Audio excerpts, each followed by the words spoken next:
Jean-Luc Delarue, célèbre animateur et présentateur télé est mort il y a plus de 10 ans aujourd'hui. Voici les confidences glaçantes de son ex-femme. Pour rappel, l'homme de télévision a laissé derrière lui ses parents, son fils et sa femme. En 2016, 4 ans après le drame, Anissa Keul a décidé de raconter les derniers moments de son mari.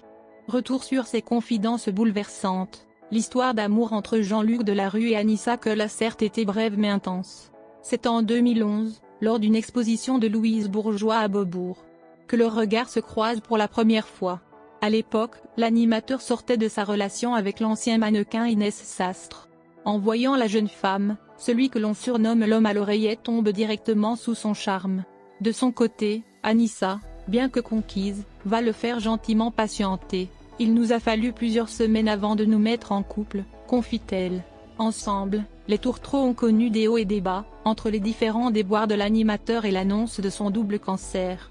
Le mariage a eu lieu dans leur maison de Belle-Île-en-Mer, avec quelques invités. Lors de son passage dans 50 minutes Inside, Anissa a accepté de dévoiler quelques extraits de cette cérémonie. On peut y voir la tendre déclaration que le père de Jean lui a faite. « Tu n'as pas eu mes meilleures années et pourtant tu m'as donné les miennes, que puis-je te donner en retour? De t'aimer, de t'aimer, de t'aimer, je t'aime d'un amour pur et éternel.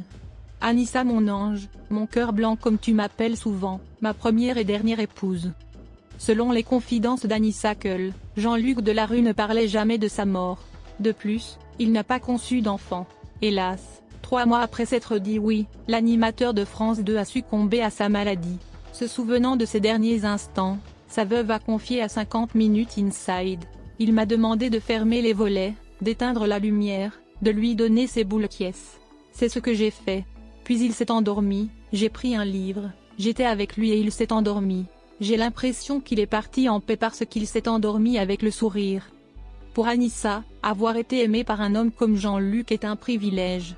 Émue, elle s'est ensuite confiée, « Vous savez quand on porte la robe blanche, ce n'est pas pour porter la robe noire quelques semaines plus tard. » Ensemble, Jean-Luc Delarue et Anissa voulaient vieillir ensemble et fonder une famille. Malheureusement, la vie en a voulu autrement. Veuve à 30 ans, elle a tout de même hérité de la moitié de la fortune de Jean-Luc Delarue, soit une somme estimée à 22 millions d'euros. Le 24 juin 2022, l'animateur de Ça se discute aurait dû fêter son 58e anniversaire. Pour lui rendre hommage, TF1 diffusera le 24 août prochain un documentaire spécial intitulé « Jean-Luc Delarue, 10 ans déjà, du succès à la démesure ». Dans ce portrait qui dure 2h15, les téléspectateurs verront bien sûr les témoignages de ses proches.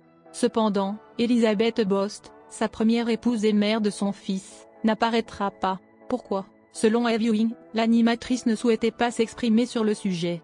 L'actuelle directrice générale de Réservoir Prod ajoute. Et puis il y a Jean, qui a 15 ans aujourd'hui. Nous avons voulu respecter cela, c'est la saga de l'homme de télévision que nous avons voulu mettre en avant.